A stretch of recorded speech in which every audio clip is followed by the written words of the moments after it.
ada macam-macam bunyi ni. Tapi nak buat macam mana? Kerja kita kat ni. Macam-macam bunyi ni. Ini ujian orang kata kan, ujian. Mak. Jangan. Bunyi macam tu. Jangan saut. Kamu relax. Kamu relax. Banyak bunyi dah aku cakap kau. Macam cerita kau ni macam best je sampai ada bunyi. Sebab ujian dia lain kan. Ujian macam tak ada apa kau. Ada orang main baling-baling ni. Celaka. So masuk aku kat sini. Okey. Yang aku rasa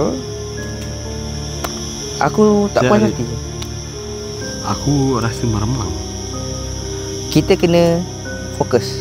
Gua merembang dia. Gua cakap dengan lu. Dia cakap macam ada orang. Dia cakap kau. Tapi kena fokus.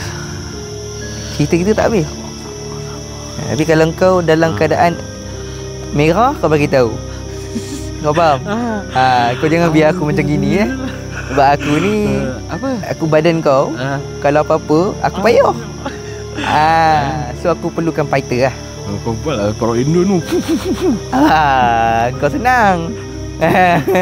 Kau fufu aku yang mengefu kat sini. So kalau kau rasa kau dah high level, aku perlu seru fighter.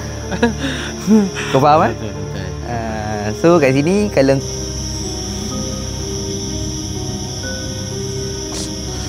Syal lah. tak apa lah. Apa benda Syal? Cibai. Jangan marah-marah. Kita ni nak buat video tapi kat situ aku cakap dengan kau. Cubaan. Walaupun cubaan Cubaan ini adalah dunia, kau faham? Dunia ni siapa yang buat? Tak layak. Sekarang ni kita tak boleh nak tinggi sangat. Jadi kalau betul-betul dia datang, kabut kepala otak. Aku cakap kau. Kau cakap tak ada selipar kita lari. Aku cakap dengan kau. Itulah. Kita kena panggil fighter. Itu je. Lanjut mak. Mana? Manager sampai. Manager sampai Iman mak lemah.